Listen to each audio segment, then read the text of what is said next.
안녕하세요. 송산 포도니아입니다. 생각보다 굉장히 오래간만에 영상을 올리게 돼서 죄송하게 생각하고요. 일단 남은 숙제처럼 계속 제 머릿속에 남아있던 일을 오늘은 해결을 하려고 합니다. 발효기 속에 연잎 식초를 만들기 위한 술 발효를 진행하고 있었는데요. 오늘은 잔당이 제로가 아닌 약 한 10브릭스 정도가 남아있는 상태에서 초발효를 전환을 하게 됐어요. 이럴 경우에는 어떻게 하는지 한번 같이 발효를 시작부터 끝까지 이렇게 잔당이 남아 있을 때도 초발효가 될까 궁금하신 분들은 이 영상 끝까지 봐주시면 감사하겠습니다. 이거는 오늘 이제 초발효로 넘어가는 그 연잎주예요. 연잎주 맛도 너무 궁금하죠? 제가 대신 한번 마셔볼게요. 약재류를 식초로 전환할 때처럼 이렇게 약간 갈색빛이 도는데요. 좀 영상에서 멀리서는 잘 보이지 않는 것 같아요. 갈색빛이 보이시나요? 제가 한번 맛을 봐 볼게요. 저도 술을 못 먹는데 이렇게 술을 발효하다 보니까 요즘은 와인을 조금씩 마실 수 있게 된 것 같아요. 어제도 포도주 한 잔 마셨답니다.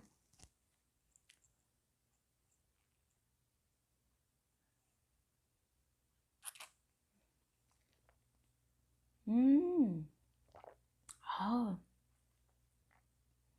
아우. 저처럼 이렇게 술을 못 먹는 사람이 먹기에는 딱 좋은 그런 술이네요. 왜냐하면 그만큼 단맛이 있기 때문에 그 시프릭스라는 단맛이 얼마나 달짝지근한지 이 제가 식초도 만들기는 하지만 식초를 만들자면 우리가 제일 먼저 이렇게 술을 만들게 되잖아요. 그 과정에서 만들어지는 술을 맛볼 때도 상당히 매력 있고 맛있습니다. 오늘 얘기를 한번 해볼게요. 오늘은 제가 20리터씩 두 통을 가지고 두 통에다 연잎주를 발효를 했어요. 근데 둘 다 체킹을 해보니까 잔당이 한 10브릭스 정도 남아 있습니다. 그래서 한 통은 남겨놓고 이 한 통을 가지고 발효를 시작을 했는데요. 발효통이 한 20리터짜리를 사용하기 때문에 그 중에서도 제가 일단 7리터만 술을 안 치고 거기에다가 또 물을 7리터 붓고 그리고 종초를 7리터를 넣었어요. 그러니까 모두 한 21리터가 되었겠죠. 한 21리터인데 거기에 사용한 종초는 제가 그 전에 이거를 종초를 뭘로 사용할까 생각하다 원래 계획에는 현미 발효 식초를 쓰려고 했었어요. 그랬는데 이 술이 완성되어지는 이 술의 색깔을 보니까 제가 약재류를 가지고 식초를 만들었을 때하고 색감이 너무 비슷해요. 그래서 이제 요 색감이 비슷하면서 서로 약성이 있는 이런 종초를 사용해도 되겠다 싶어서 집에 있는 약 4.8%짜리 차가버섯 식초를 종초로 사용했습니다. 근데 이 종초가 제가 이 차가버섯 식초를 만드는 영상에도 올렸는데요. 적어도 제가 한 1년 정도는 좋게 된 것 같아요. 이 식초를 만든 지는. 근데도 이 식초가 종초가 될 수 있나 궁금하시죠?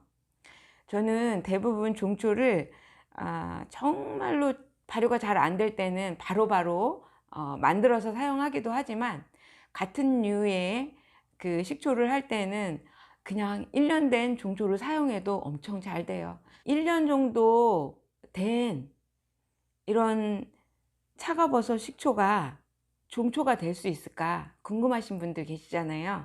그러니까 저는 됩니다. 왜냐하면 지금까지 계속 그렇게 사용을 했으니까요. 제가 다른 뭐 포도 식초나 아로니아 식초를 발효할 때도 종초는 다 같은 종초를 그대로 썼습니다.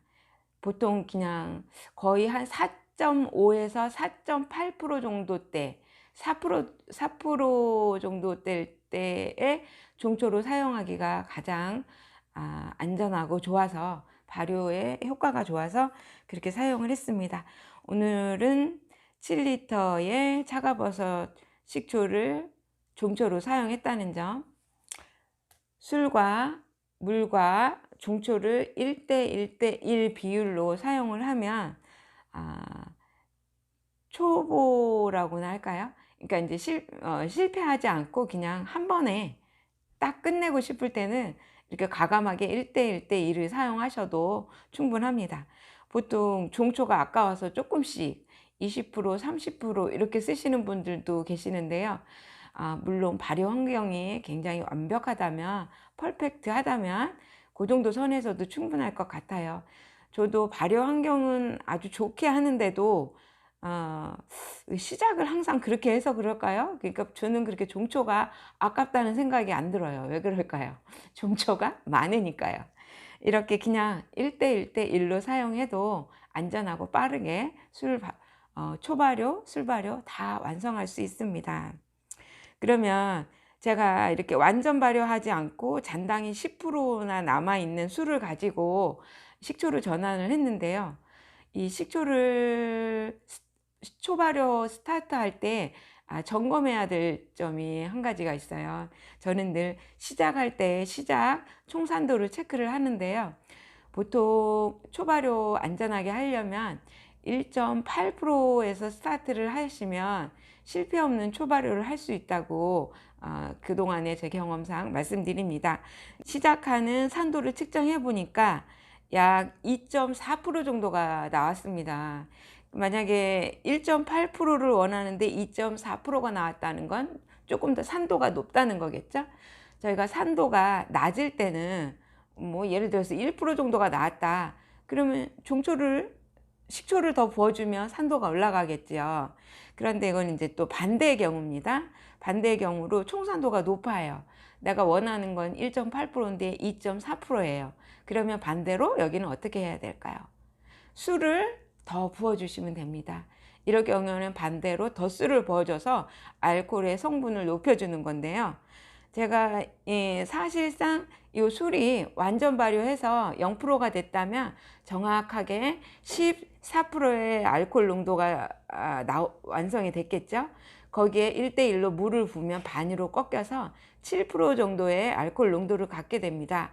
그러면 그냥 뭐 다시 보산하거나 뭐 덧술을 하거나 하지 않아도 그대로 시작 산도가 1.8% 정도가 항상 꾸준히 나왔었는데요. 오늘은 이렇게 약간의 변수가 있었잖아요. 잔당이 10%가 남았기 때문에 이런 변수가 생겼다고 봅니다. 그래서 덧술의 양은 어떻게 해야 될까? 그래서 고민하지 말고 그냥 조금씩 넣어보면 됩니다.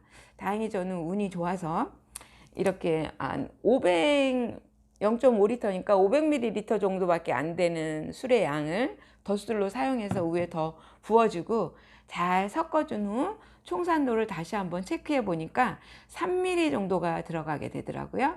3, 6, 18, 1.8%의 시작 총산도를 얻게 되었습니다. 아주 좋은 스타트가 되겠죠. 그러면은 고민할 필요가 없습니다. 그대로 발효기 안에 넣고 발효 온도를 32도로 올려준 후 초발효를 시작하게 됩니다. 제가 예상컨대 일주일 안에 이게 정상적으로 잘 발효가 되면 일주일 안에 제가 원하는 4.5%, 4% 이상 그 이상이 돼도 더 좋고요. 그 이상의 총산도에서 초발효를 완료하는 시점까지는 그렇게 긴 시간이 걸리지 않을 것 같아요. 길어야 한 그동안의 경험으로 보면 한 일주일 안팎이면 완성이 됩니다. 약간의 시작하면서 이런 어떤 그 이상 발효일 때 그때는 어떻게 대처해야 되는지 이런 것도 이제 술을 만들거나 식초를 만들거나 이렇게 발효를 즐기는 아주 묘미라고 보실 수 있겠습니다. 이제는 하는 과정을 제가 영상에 또 담아 올리고요. 그리고 하루하루 초산막이 정말 잘 안 쳐지는지 그 초산막이 점점 진행이 되어질수록 총산도는 또 어떻게 변하는지 제가 꾸준히 데이 바이 데이 매일매일 확인을 해서 포인트만 영상 한번 올려보도록 할게요. 궁금하시면 끝까지 영상 시청해 주세요.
덧술 500ml를 추가하니까 총 산도가 3ml 들어가서 360가 1.8%가 나왔습니다.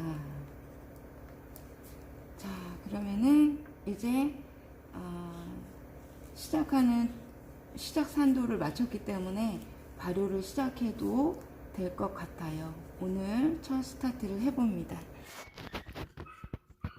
온도를 올려줘야 되겠죠?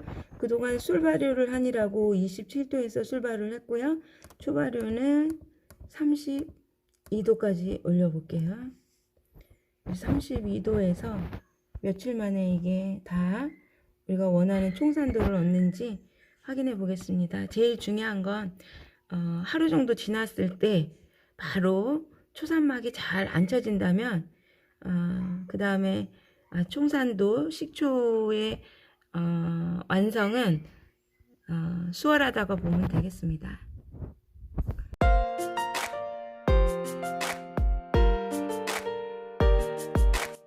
이렇게 뚜껑을 씌워줬고요.